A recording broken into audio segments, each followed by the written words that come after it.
Assalamualaikum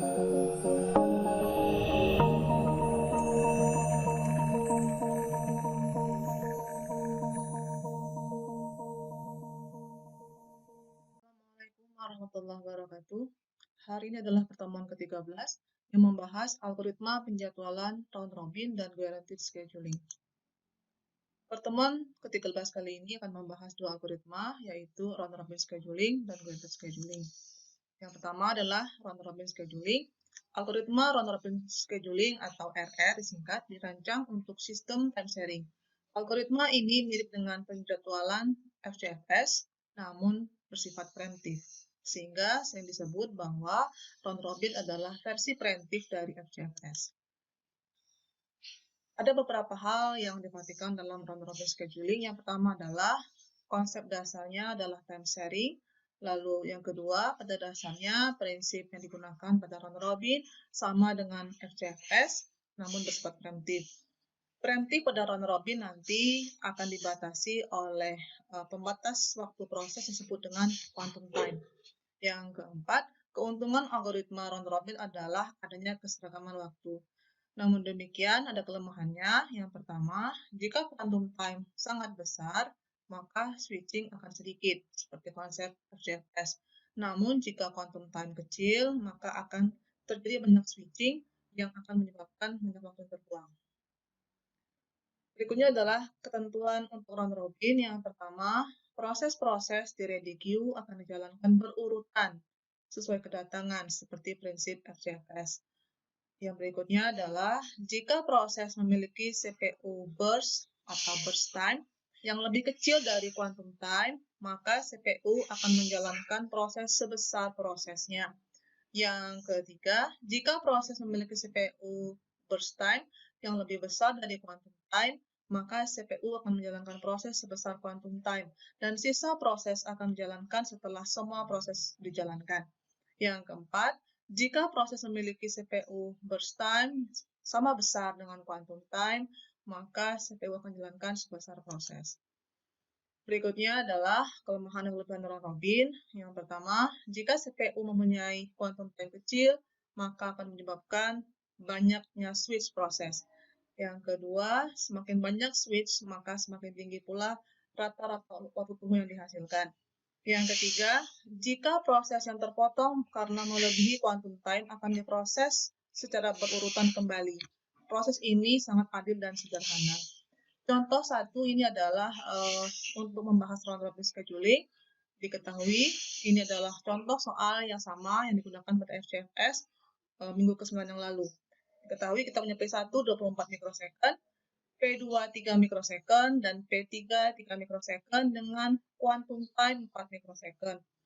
Perhatikan beberapa hal berikut. Proses akan dijalankan berurutan dari P1, P2, dan P3.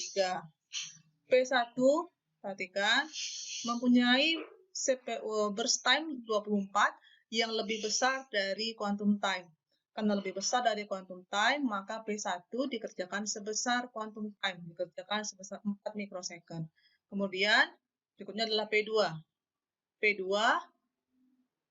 besarnya adalah 3 mikrosecond, karena P2 memiliki burst time lebih kecil dari quantum time, maka P2 dijalankan sebesar proses. Lihat, P2 3 mikrosecond, quantum time 4. Karena lebih kecil dari quantum time, maka P2 dikerjakan sebesar 3 mikrosecond, dari 4 sampai 7 mikrosecond. Berikutnya P3. P3 sama dengan P2 mempunyai burst time yang lebih kecil daripada quantum time, maka P3 akan dikerjakan sebesar burst time, yaitu sebesar 3 mikrosecond. Maka P3 dikerjakan dari 7 sampai 10 mikrosecond.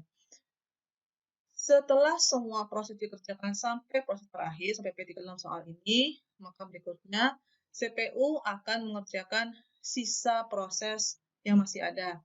Dalam contoh ini, masih tersisa 20 mikrosecond P1.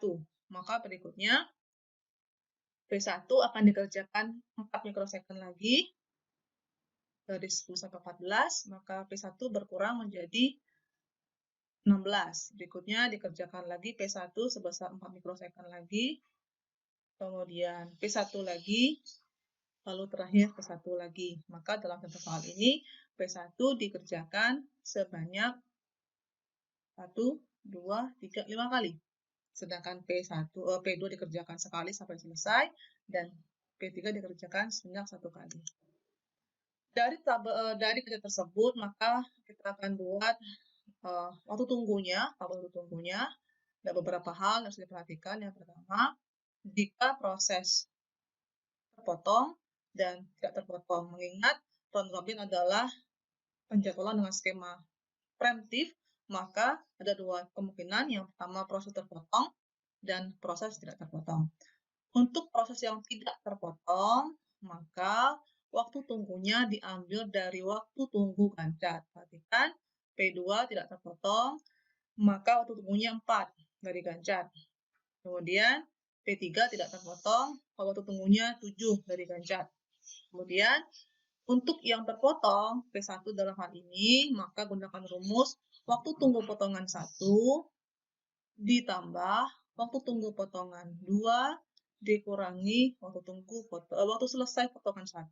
Mohon diingat, P1 yang kedua, ketiga, keempat, kelima, dan keenam, itu kan P1 semua, berjejer tanpa diselingi oleh proses yang lain. Sehingga jika seperti ini bentuk gancatnya, maka seolah-olah P1 hanya punya 2 potongan gancat. Ini potongan pertama, dan ini adalah potongan kedua. Yang diambil ada 3 waktu, yaitu waktu tunggu potongan pertama, ditambah waktu tunggu potongan kedua, dikurangi waktu selesai potongan pertama. Sehingga didapatkan 0 ditambah dalam kurung 10 dikurang 4 sama dengan 6 mikrosecond. Lalu dari data tersebut kita hitung rata-rata waktu tunggunya, yaitu jumlah semua waktu tunggu dibagi jumlah proses, maka dijumlahkan 6 ditambah 4 ditambah 7 dibagi 3, yang menghasilkan 5,66 mikrosecond.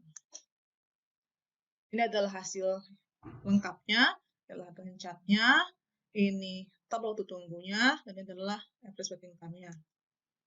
Soal 2. P1 6 mikrosecond, P2 5 mikrosecond, P3 3 mikrosecond, P4 4 mikrosecond, dan P5 10 mikrosecond dengan quantum time-nya 3 mikrosecond. Kita perhatikan gancatnya, P1 dikerjakan, ya kan? P1 itu lebih besar daripada quantum time, maka dikerjakan sebesar 3 mikrosecond. Lalu P2 lebih besar, maka dikerjakan sebesar 3 mikrosecond. P3 sama, dikerjakan sebesar 3 mikrosecond. P4 lebih besar dari quantum time, dikerjakan sebesar 4 mikrosecond. P5 lebih besar dari quantum time, dikerjakan sebanyak 3 mikrosecond. Perhatikan, P1 3 mikrosecond, P2 3 mikrosecond, P3 3 mikrosecond, P4 3 mikrosecond, dan P5 3 mikrosecond. Kita sampai proses yang terakhir, berikutnya adalah sisanya. Perhatikan, P1 masih sisa 3. Sisa 3, P2 sisa 2, P3 habis, P4 masih sisa 1, P5 sisa 7. Maka kita kerjakan berurutan lagi.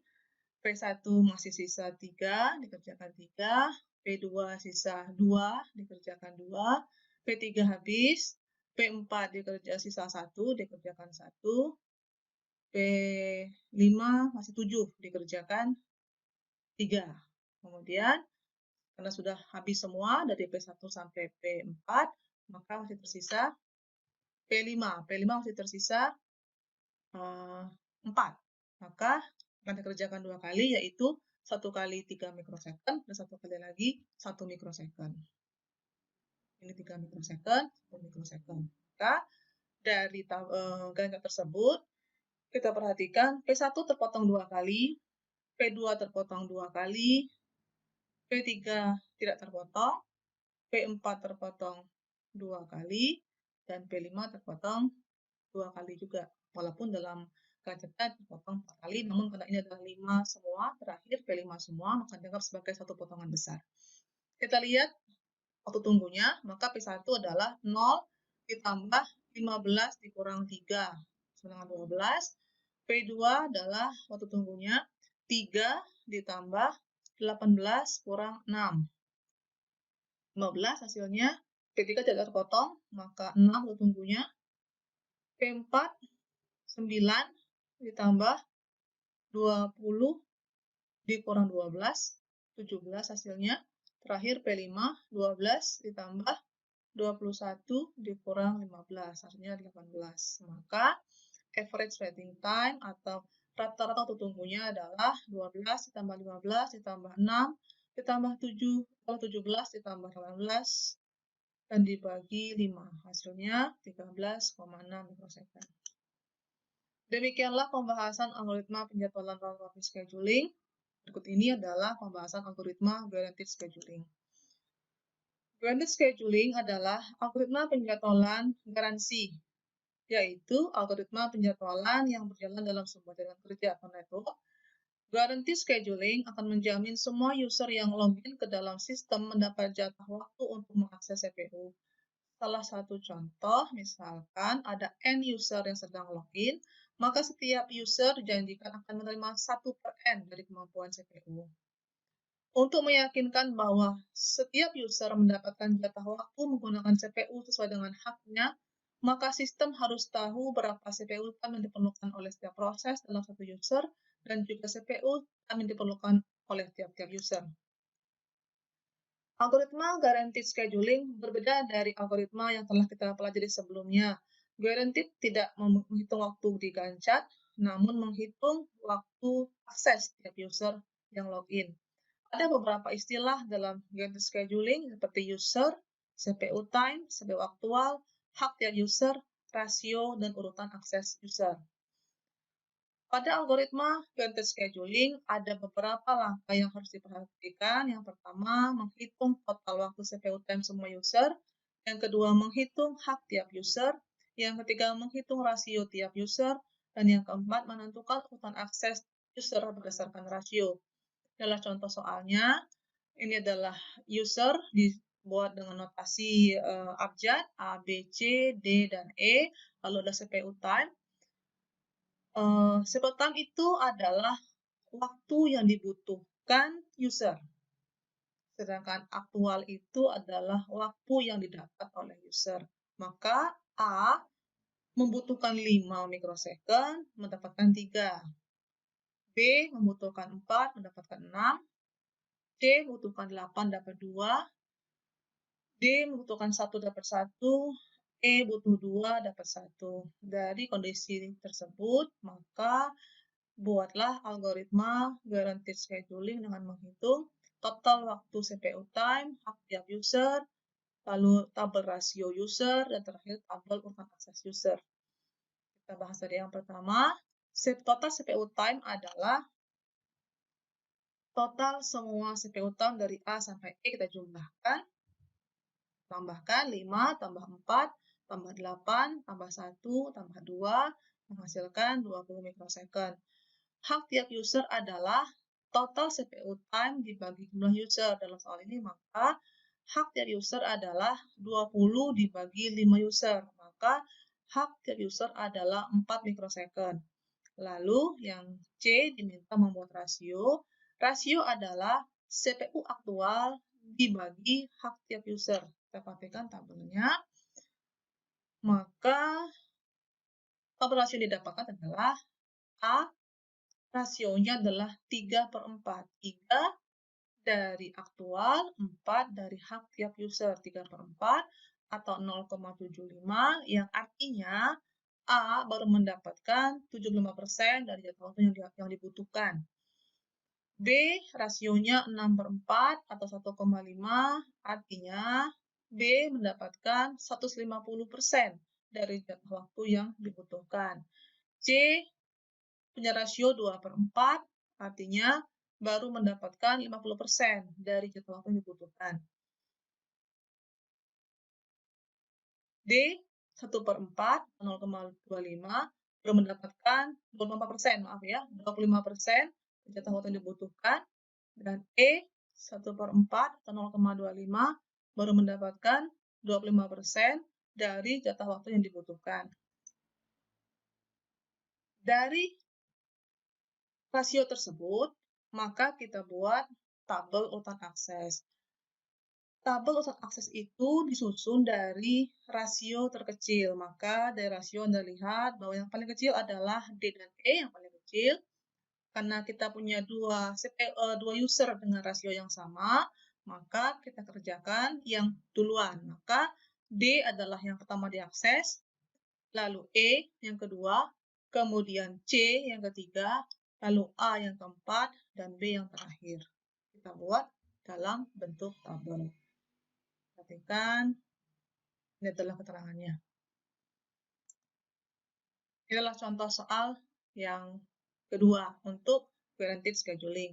Diketahui ada 5 user, A, CPU time-nya 4, aktualnya 4, B, CPU time-nya 6, aktualnya 3, C, CPU time-nya 5, aktualnya 4, D, CPU time-nya 4, aktualnya 2, E, CPU time-nya 6, aktualnya 6. Maka diminta untuk membuat total waktu akses, hak tiap user, tabel rasio, dan tabel urutan akses. Ini adalah total waktu aksesnya, dijumlahkan 25 mikrosecond, hak tiap usernya 5 mikrosecond, dibagi, kemudian rasionya dibandingkan, A-nya 4/5 atau 0,8, B-nya 3/5 atau 0,6, C-nya 4/5 atau 0,8, D-nya 0,4, dan E-nya 1,2. Urutannya, D yang pertama, B yang kedua, A yang ketiga, C yang keempat, E yang kelima. Demikianlah materi hari ini. Jika ada pertanyaan, silakan sampaikan melalui WA group masing-masing. Terima kasih. Assalamualaikum warahmatullahi wabarakatuh.